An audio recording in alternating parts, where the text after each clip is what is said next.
Praise the lord. హల్లెలూయా. దేవుని నామానికి స్తోత్రాలు. మీ అందరికీ నా వందనాలు తెలియజేస్తున్నాను.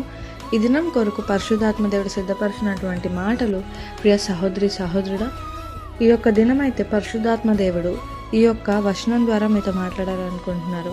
మత్తయి సువార్త 7వ అధ్యాయం 7వ వచనం మనం చూసుకున్నట్లయితే, అడుగుడి మీకు ఇయ్యబడును, వెదకుడి మీకు దొరుకును, తట్టుడి మీకు తీయబడును, అడుగు ప్రతివాడును పొందును, వెదుకువానికి దొరుకును, తట్టువానికి తీయబడును. హల్లెలూయా. ఈ మాటలు వింటున్నటువంటి ప్రియ సహోదరి సహోదరుడా, ఈ యొక్క వచనం మనం చూసుకున్నట్లయితే పరిశుద్ధాత్మ దేవుడు ఈ యొక్క వచనం ద్వారా మీతో వివరించి మాట్లాడాలనుకుంటున్నారు.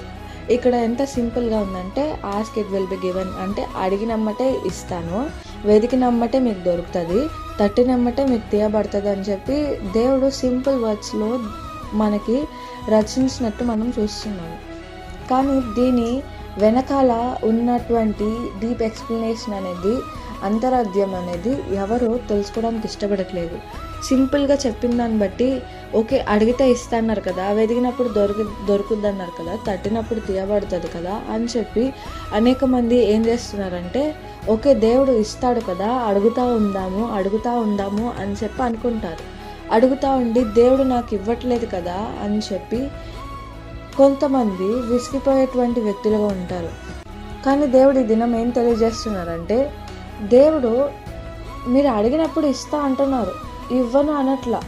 బట్ మీరు అడిగింది ఆయన ఇవ్వాలంటే మీరు ఆయనకు నచ్చినట్టు ఆయన చెప్పినవి ఫాలో అయ్యేటువంటి వ్యక్తులుగా ఉండాలి కదా. ఇక్కడ 1 యోహాను 3వ అధ్యాయము 22వ వచనంలో మనం చూసుకున్నట్లయితే, ఇక్కడ ఏంటి అనేది చెప్పి తెలియజేస్తున్నారు. ఇక్కడ ఏంటంటే 3వ అధ్యాయం 22 చూసుకున్నట్లయితే, మరియు మనం ఆయన ఆజ్ఞలను గైకొనుచు ఆయన దృష్టికి ఇష్టమైనవి చేయుచున్నాము గనుక మనమేమి అడిగినను అది ఆయన వలన మనకు దొరుకును. ఆయన ఆజ్ఞ ఏదనగా, ఆయన కుమారుడు యేసుక్రీస్తు నామమును నమ్ముకొని ఆయన మనకు ఆజ్ఞ ఇచ్చిన ప్రకారము ఒకరినొకడు ప్రేమింపవలను. ఇక్కడ ఏంటంటే ఆయన చెప్పినటువంటి ప్రతి ఆజ్ఞలను, 10 కమాండ్మెంట్స్ ప్లస్ యేసయ్య న్యూ టెస్టిమెంట్లో చెప్పిన ప్రతి ఒక్కటి గాయకొని ఆయనకి హృదయానుసారంగా ఇష్టానుసారంగా మనం జీవించేటువంటి వ్యక్తులుగా మనం ఉండాలి. అప్పుడు ఆయన మనం ఏమడిగినా ఇస్తానని చెప్పి దేవుడు తెలియజేస్తున్నారు. హల్లెలూయా. అదే రీతిగా ఫస్ట్ థింగ్ మనం ఏం చేయాలంటే, అడిగినవి ఇవ్వాలి, పొందుకోవాలి అంటే ఫస్ట్ థింగ్ మనం ఏం చేయాలంటే, మనం ఆయనకు నచ్చినట్టు, ఆయన చెప్పినట్టు మనం ఫాలో అయ్యేటువంటి వ్యక్తులుగా ఉండాలి. అప్పుడు మనం ఏం అడిగినా కానీ, పిల్లలు చెప్పిన మాట వింటే నేను ఇది చేస్తానని చెప్పి తల్లిదండ్రులు ఎలా చెప్తారో, అట్లాగే యేసుప్రభులు కూడా మన పరమ తండ్రి ఉన్నారు కాబట్టి మనం ఏమడిగినా మనం ఆయనకి నచ్చినట్టు జీవిస్తూ మనం ఏమడిగినా ఆయన ఇచ్చేటువంటి దేవుడుగా ఉంటారు. అదే రీతిగా మనం ప్రార్థన చేసేటప్పుడు ఎట్లా చేయాలి, మనం ప్రార్థన చేసేటప్పుడు ఎట్లా చెయ్యాలి చేయకూడదు అంటే, ఎట్లా అడగకూడదు అంటే ఇక్కడ మనం చూసుకోవచ్చు. మార్కు సువార్త 12వ అధ్యాయం 40వ వచనంలో మనం చూసుకున్నట్లయితే, అక్కడ శాస్త్రులు పరిసయ్యులంట మనుషులు కనబడాలని చెప్పి వేషధారుల వలె 40వ వచనం మనం చూసుకున్నట్లయితే, మాయ వేషముగా దీర్ఘ ప్రార్థనలు చేయుదురు, వీరు మరీ విశేషముగా శిక్ష పొందుదురు. హల్లెలూయా. చాలామంది ఎట్లా చేస్తారంటే, ప్రార్థనలు చాలా లెంతీ చేస్తారు.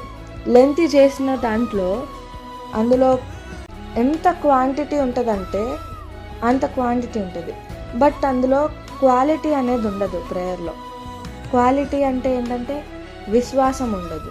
విశ్వాసం లేని లెంతీ ప్రేయర్స్ చేసేటువంటి వ్యక్తులుగా ఉన్నారేమో మీలో ఇవాళ. అయితే దేవుడు వాళ్ళకి తెలియజేస్తున్నారు, మీరు కావాల్సినవన్నీ అడుగుతూ దీర్ఘ ప్రార్థనలు చేస్తున్నారే, అందులో క్వాలిటీ మిస్ అవుతుంది, క్వాంటిటీ కనిపిస్తుంది కానీ క్వాలిటీ ఫెయిత్ మిస్ అవుతుంది అని చెప్పి దేవుడు తెలియజేస్తున్నారు. మీరు ప్రార్థన చేసేటప్పుడు విశ్వాసం కలిగి ఉంటున్నారా అని చెప్పి దేవుడు తెలియజేస్తున్నారు. మీరు అడిగినవి అన్నీ పొందుకోలేకపోతున్నామని ఆలోచిస్తున్నారు, కానీ మీరు అడిగినప్పుడు అవి మేము పొందుకుంటున్నాము అని చెప్పి నమ్మి మీరు ప్రార్థన చేసే వ్యక్తులుగా ఉంటున్నారా అని చెప్పి దేవుడు తెలియజేస్తున్నారు. అదేవిధంగా ఇక్కడ మత్తయి సువార్తలో రాసి ఉంటుంది, మీరు ప్రార్థన చేయనప్పుడు వేటిని అడుగుదురో అవి దొరుకునని నమ్మిన ఎడల మీరు వాటన్నిటిని పొందుకున్నారని చెప్పి దేవుడు మీకు తెలియజేస్తున్నారు. ఈ దినము మీరు ప్రార్థన చేసినప్పుడు విశ్వాసం లేకుండా, నమ్మకుండా ప్రార్థన చేసినప్పుడు ఎంత లెండిగా ఎంతసేపు ప్రార్థన చేసామని కాదు, కానీ దేవుడు ఈ దినము క్వాలిటీ ప్రేయర్స్ని వింటానని చెప్పి దేవుడు తెలియజేస్తున్నారు. క్వాలిటీ ప్రేయర్స్ అనగా విశ్వాసంతో కూడినటువంటి ప్రార్థనను ఆలకించడానికి ఆయన చెవియొగ్గి ఉన్నారు.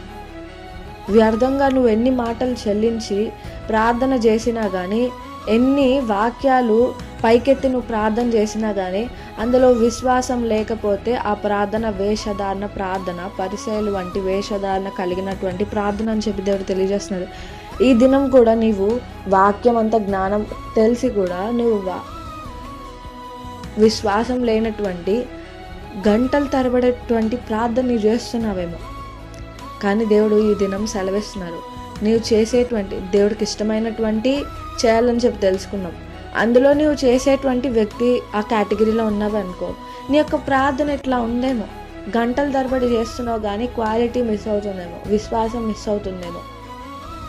అయితే దినం తెలియజేస్తున్నారు, విశ్వాసంతో కూడినటువంటి ప్రార్థన మనం చేసేటువంటి వ్యక్తులుగా ఉండాలి.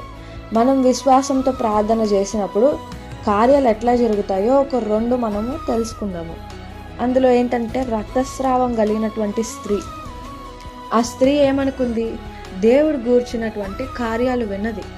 ఓకే, ఆయన నిజంగా మెస్సయ్యే, నేను కూడా కార్యం పొందుకుంటాను, నా రోగం కట్టబడుతుంది, ఆగిపోతుంది అని చెప్పి నమ్మి ఆయన వస్త్రాన్ని ముడితే నేను స్వస్థపడతాను అని చెప్పి ఆమె మనసులో విశ్వాసం కలిగి ఉన్నది. విశ్వాసం కలిగి ఉన్న ఆయన వస్త్రం చెంగును ముట్టుకోగానే ఆమె స్వస్థత పొందుకుంది.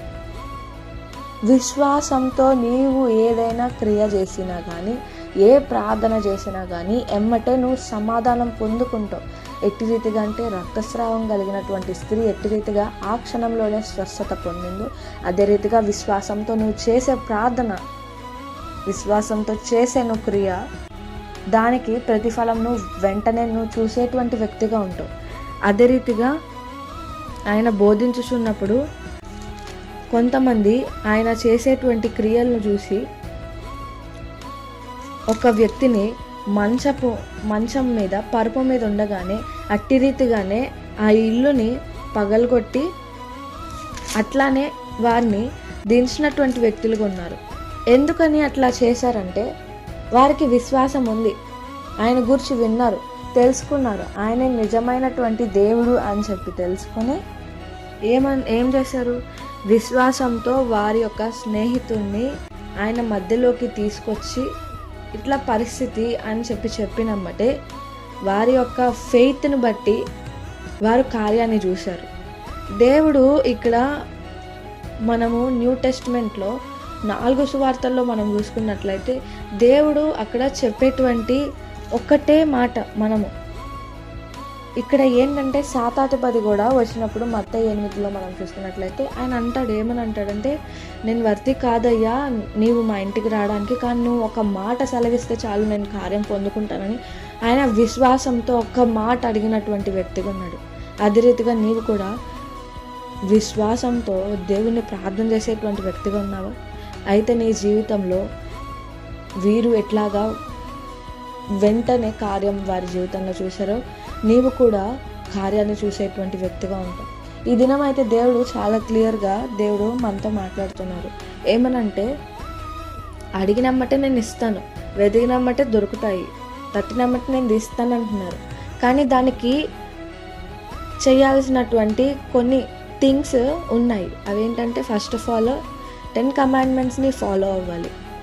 ఈ దినం ఎవరి కోసం మాట్లాడుతున్నారో తెలియదు, కానీ పరిశుద్ధాత్మ దేవుడు ఈ ఎగ్జాంపుల్స్ రీతిగా మీకు ఒక క్రమం, ఒక స్ట్రక్చర్ రీతిగా తెలియజేస్తున్నారని చెప్పి అయితే నేనైతే మాట్లాడుతున్నాను. ఫస్ట్ ఆఫ్ ఆల్ ఏం చేయాలంటే, మీకు ప్రార్థనలకు సమాధానం రావాలంటే ఆయనకు నచ్చినవి, ఆయన చెప్పినటువంటి ఆజ్ఞల్లో గాయకొని ఫాలో అయ్యేటువంటి వ్యక్తులుగా ఉండాలి. సెకండ్ థింగ్ ఏంటంటే, మీరు పరిసైనటువంటి వేషధారణ కలిగినటువంటి లాంగ్ గంటల తరబడి ప్రార్థన చేయనక్కర్లేదు వాక్యాలను పైకెత్తి. బట్ మీరు ఏ ప్రార్థన చేసినా, ఒక హాఫ్ అన్ అవర్ చేసినా, 10 minutes చేసినా, 5 minutes చేసినా, ఆ ప్రేయర్లో విశ్వాసం లేకపోతే ఆ ప్రార్థన వ్యర్థము, వేషధారణ ప్రార్థనగా అది ఉంటుంది అని చెప్పి దేవుడు తెలియజేస్తున్నారు. మీరు ప్రార్థన చేయనప్పుడు విశ్వసించి ప్రార్థన చేయండి, నమ్మకం ఉంచుకొని ప్రార్థన చేయండి. అలా చేసినప్పుడు మీరు వెంటనే సువార్తల్లో పొందుకున్నటువంటి వ్యక్తులు ఎట్లాగా వెంటనే కార్యాలు చూశారో అదే రీతిగా మీరు కూడా కార్యాలు చూసేటువంటి వ్యక్తిగా ఉంటారు.